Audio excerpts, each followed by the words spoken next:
Well, hey everybody, my name is Nathan Kilborn. I'm the pastor here at Jacksonville First United Methodist Church, and welcome to our Hungry for More series. And we're going to be talking about Lent in this series. Throughout the next few weeks, we will be posting videos online on our website, on Facebook, on YouTube, about the season of Lent and what it means.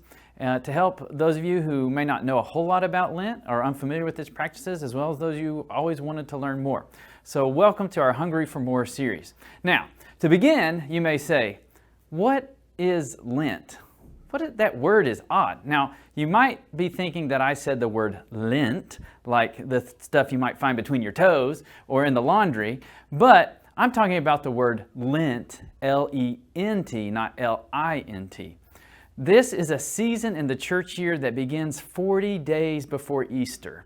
And the word itself is kind of an odd word because it's not part of our normal vernacular. We don't go around saying, hey, I'd really like to get some Lent, or boy, I'm really looking forward to Lent this year. We don't talk about this season. We'd rather celebrate seasons like Easter or Christmas, but words associated with Lent are words we really don't enjoy.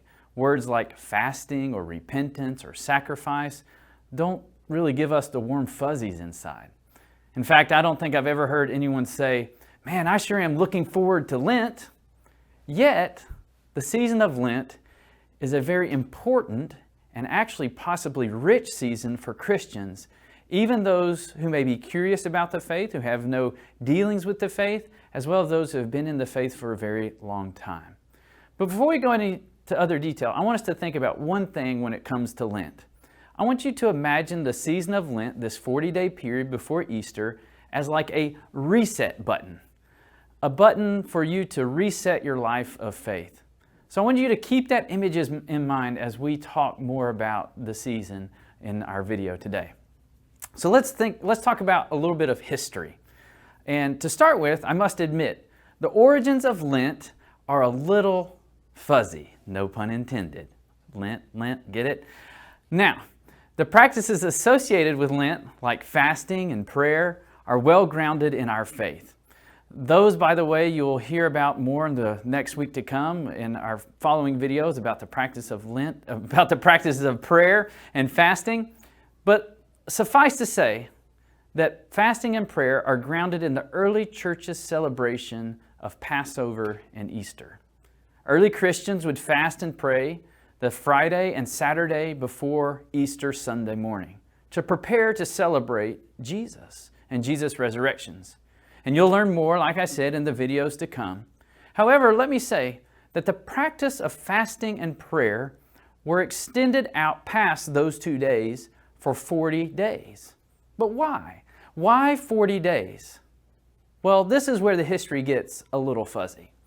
Originally, church historians believed that the origins of the 40 days and the 40-day call to prayer and fasting was tied to a 40-day intense preparation for new converts to the faith.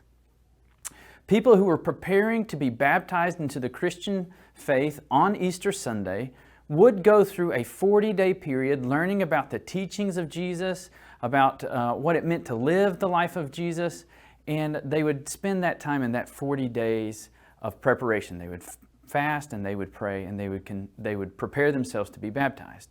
They learned what it meant to be a follower of Jesus, what actions and requirements were necessary, what had to be given up in order to make room for Jesus' teachings and way of life in their own lives.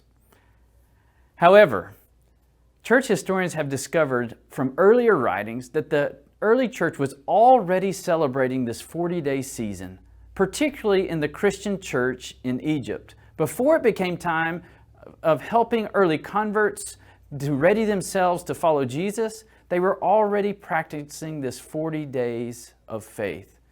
And what it was is they were practicing mirroring the life of Jesus, and particularly the temptation of Jesus in the wilderness. You may remember the story in Matthew, Mark, Luke about Jesus going into the wilderness for 40 days where he fasted and prayed, and during that time he was tempted by Satan. For instance, you can look up Matthew chapter 4, verses 1 through 11 if you're interested in reading the story. We often, like I said, refer to it as the temptation of Jesus.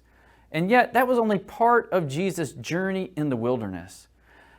Satan just tempted him for a couple days. He didn't tempt him for all 40. But rather, we hear in the scriptures that he went to the wilderness for a time of prayer and fasting. And in all the scriptures, this time was a time in which Jesus was preparing for ministry, a time for him to get himself ready to do God's work in the world. And so he spent time in prayer and fasting, seeking God's guidance and confirming God's movement in his life to do God's work in the world. And so the early church took on this practice. It marked out 40 days before Easter to mirror this journey of Jesus, that the church would prepare itself once again for a new year to live the ministry of Jesus in the world. 40 days set aside to prepare oneself and to hit the reset button in the life of the church so that it could try again living in the life of Jesus. So that 40-day journey would later be called the season of Lent. And it became a time of intense study of Jesus' life and ministry, a chance for the church to remember what Jesus did and said, and a time of prayer and fasting, and also a time of self-examination in which the people of faith would examine their hearts, ask themselves if their life reflected the life of Jesus, and if not, what ways could they change in order to be a better disciple. They hit the reset button to make a more faithful course in their lives of faith. In the 11th century, there was a practice that arose to mark the beginning of Lent, this 40-day season of preparation, in which the sign of a cross was placed on one's forehead in ashes. It was called Ash Wednesday. And Ash Wednesday is a chance to hit that reset button. While the ashes symbolize our own mortality and failings, we recognize that we are humans and we are but dust, we wait for God's renewing work as we move toward Easter. And Ash Wednesday is that day that calls us to set aside any sins or failures of the past and wait for the Lord's renewing work. And this is where the word Lent is grounded. The word Lent comes from the Old English. In fact, it can be traced back to the Germanic language, and it simply means the lengthening of days.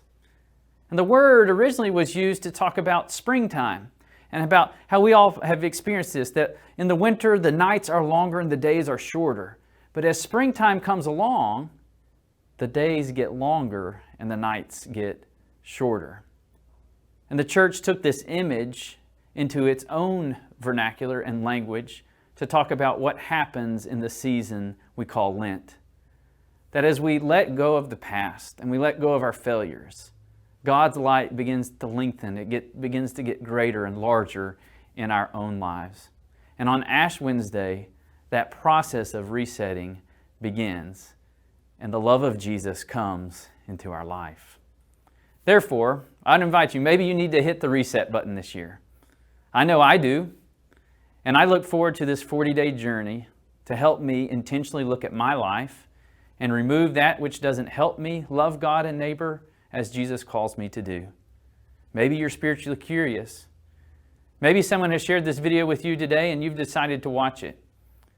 I also invite you to join this journey with us, to look into who this man named Jesus is and how you might follow him, to be curious and to ask questions and to seek answers.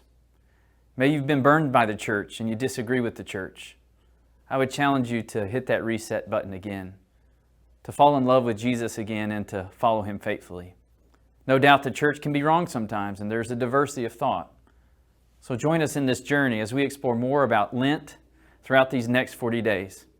And if you want to learn more, be sure to go to www.jacksonvilleumc.org/resources/Lent for more info about the practices of Lent. And also join us Wednesday online for our Ash Wednesday service. We look forward to seeing you again in the coming week.